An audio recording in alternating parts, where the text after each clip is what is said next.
So in this video, I'm going to be doing the section 1 practice and then the section 2 practice as well. So just to kind of review section 1, we introduced the concept of rational expression. So a rational expression is something in which the numerator and the denominator of your fraction contains polynomials. So just kind of refresh, polynomials are expressions where variables have positive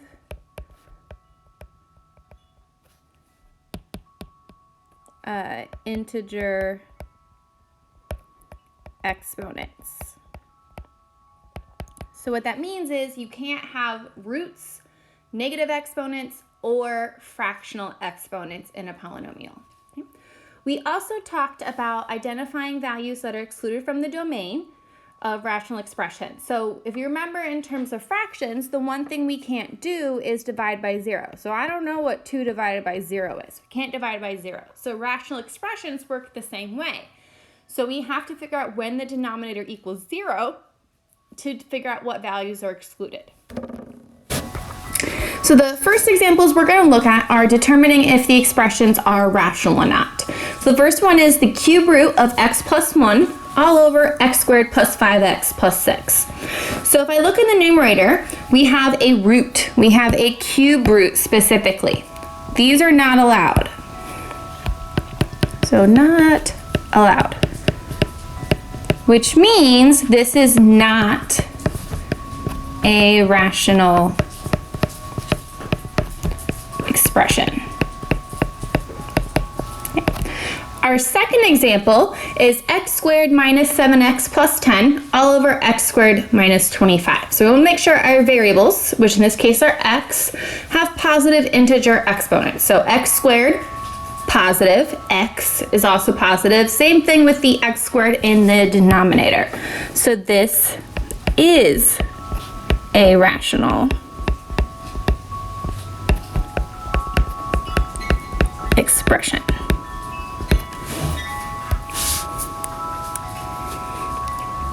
Next, we want to determine which value or values are excluded from the domain of our rational expressions. So our first example is x squared plus 13x plus 36 all over x plus 3. So remember, determining which values are excluded, we only care about the denominator. So in this case, our denominator is x plus 3, and we specifically care when x plus 3 equals 0. So to solve for when that equals 0, we subtract 3, and we're going to get that x cannot equal negative 3.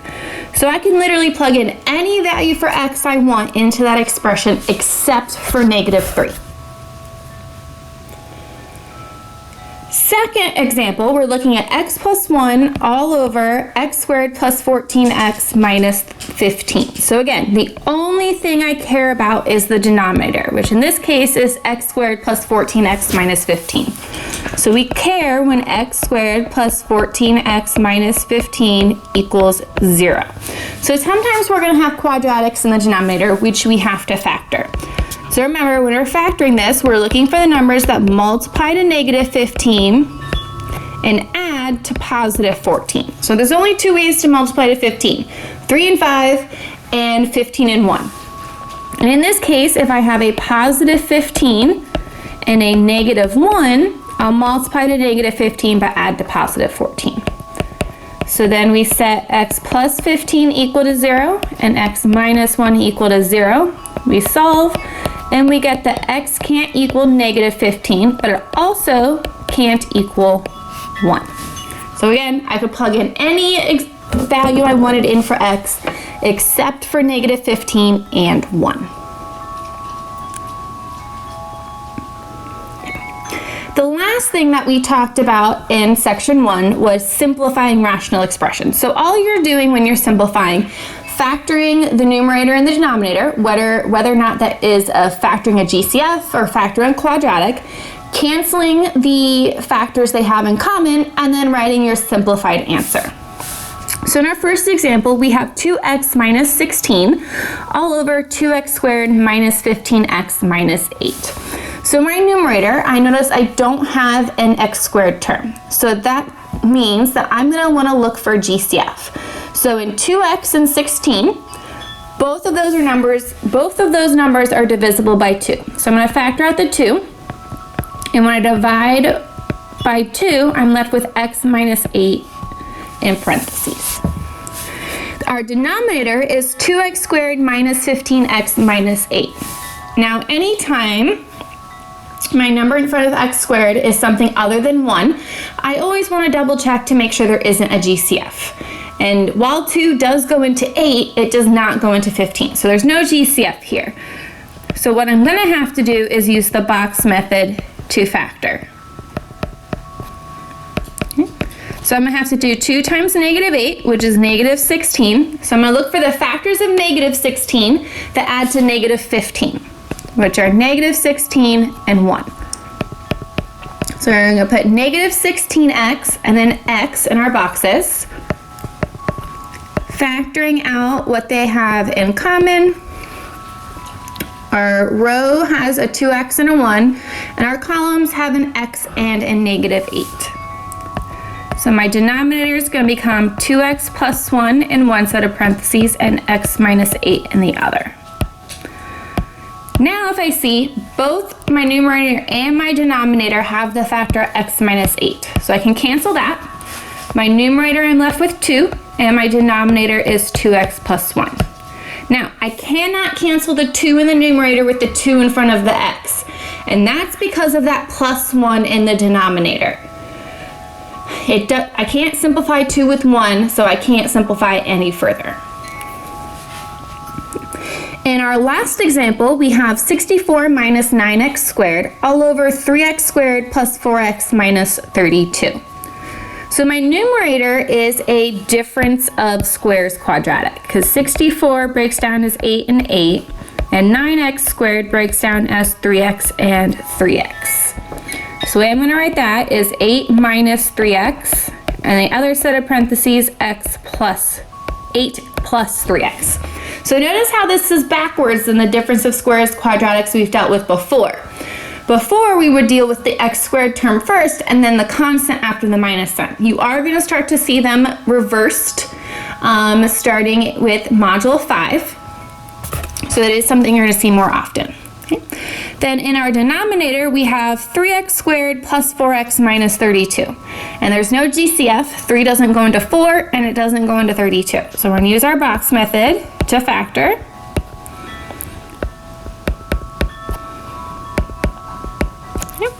So when we do negative 32 times 3, we get negative 93. So I'm looking for the factors of negative 96,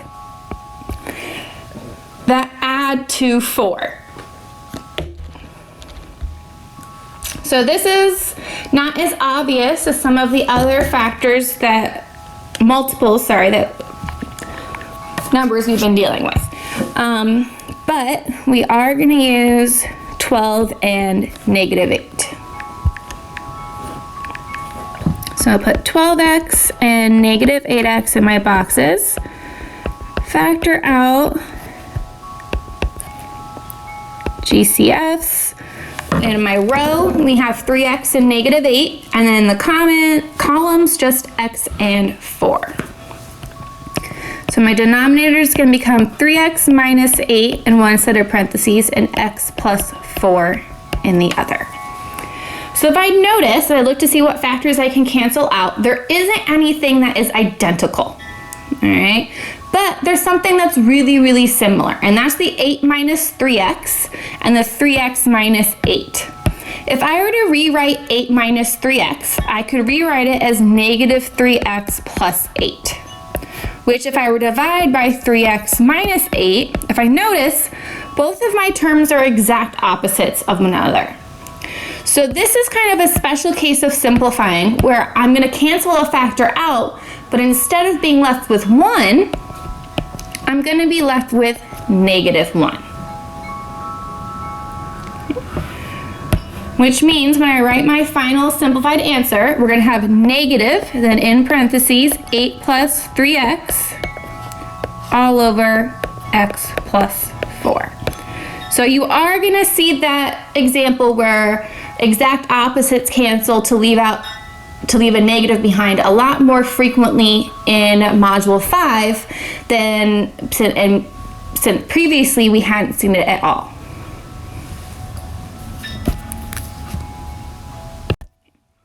So next, I'm going to take a look at the Section 2 practice. So Section 2 was looking at multiplying and dividing rational expressions.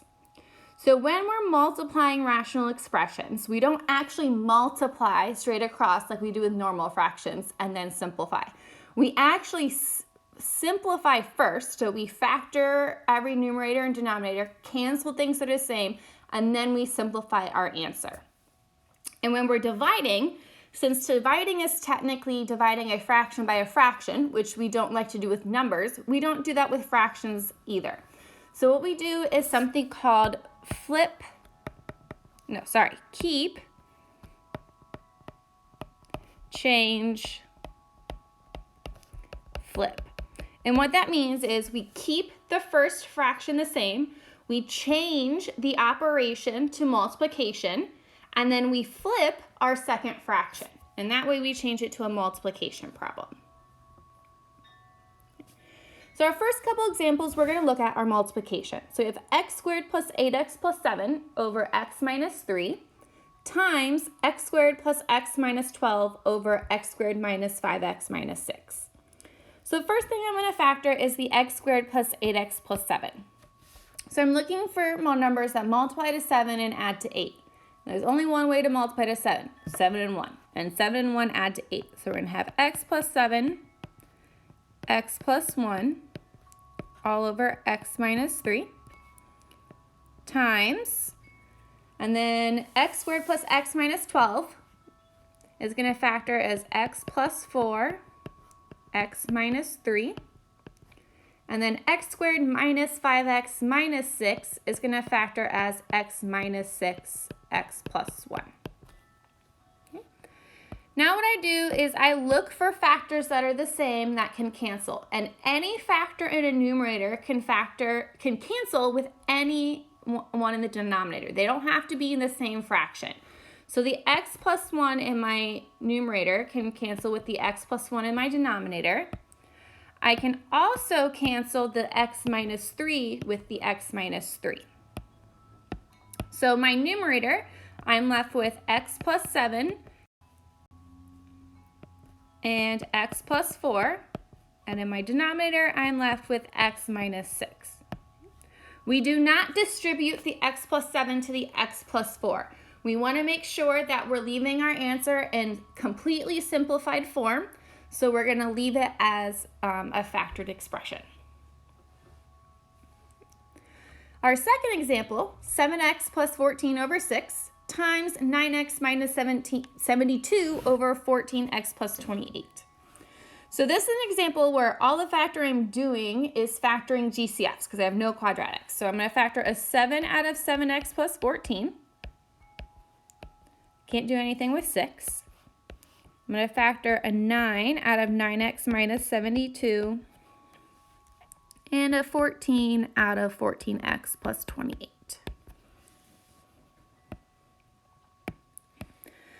So x plus 2 is the only expression that is going to straight up cancel. Okay? But since I factored out GCFs, I can also simplify the numbers that appear in my numerator and denominator. So the first thing I want to do is simplify the 7 and the 14. Both are divisible by 7. So 7 divided by 7 becomes 1, and 14 divided by 7 becomes 2. I can also simplify the 9 and the 6, which are both divisible by 3. 9 divided by 3 becomes 3. 6 divided by 3 becomes 2. So in my numerator, I have 1 and 3, which are going to multiply to give us 3. I have the x minus 8. And in the denominator, I have two 2's, which are going to multiply to give us 4. And that is going to be my fully simplified answer. So the last two examples we're going to look at are division. So remember, first step of division, keep, change, flip. So I'm going to do 2x squared plus 11x minus 21 over x minus 11. And instead of division, I'm going to change it to multiplication, and then I'm going to flip my second fraction. So it becomes x squared plus 16x plus 60 over x squared plus 13x plus 42. This is the most important thing to remember about a division problem. All right? Otherwise, it's very complicated and you'll get very frustrated. So once we do this, it's now a multiplication problem, and we treat it just like our previous two examples. We're going to factor and we're going to simplify. Okay?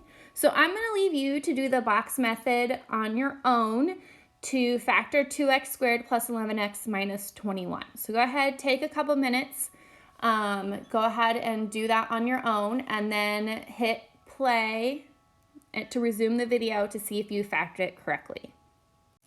So what you should have gotten was, in one set of parentheses, 2x minus 3, and in the other set of parentheses, x plus 7. Okay. Our denominator is going to stay x minus 11 times. Okay. Then we're going to get x plus 10, x plus 6, and then in our denominator, x plus 7, x plus 6. So now I'm going to go through and I am going to cancel factors. So we have an x plus 7 and an x plus 7 that will cancel. And we have x plus 6 and x plus 6. So in the numerator, we have 2x minus 3 and x plus 10. And in our denominator, we have x minus 11.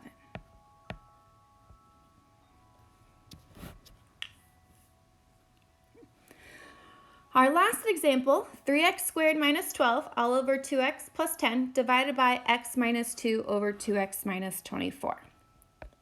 So using the keep change flip,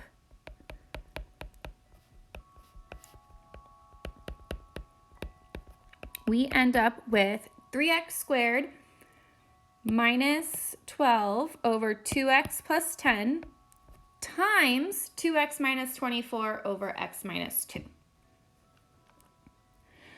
So 3x squared minus 12 is a difference of squares expression. However, 3 and 12 are not perfect squares, but there is a GCF of 3. So the first thing I'm going to do is factor out my GCF of 3. It becomes x squared minus 4 in parentheses. My denominator, 2x plus 10, I'm going to factor out the 2. I'm going to also factor out a 2 from 2x minus 24, and then I have my denominator of x minus 2. I'm not going to start canceling anything yet because x squared minus 4 can factor, because now it's a difference of squares. It factors as x minus 2, x plus 2. Then I'm just going to rewrite the rest of my problem.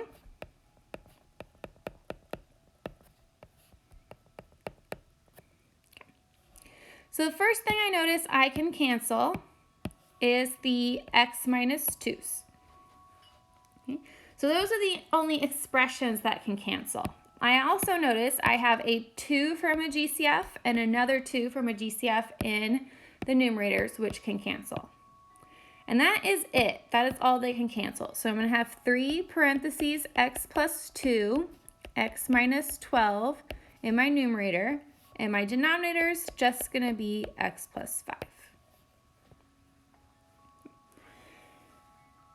So please let me know if you have any questions over section 1 or section 2, and I'll be happy to answer any questions. Right? So we are going to be factoring a lot in Module 5. So it's not something that we're just doing at the beginning and then we're going to stop. Every section from Module 5 does contain factoring at some point. So if you were uncomfortable with factoring in Module 4 and didn't feel like you had mastered it yet, you will get the opportunity to continue practicing in Module 5.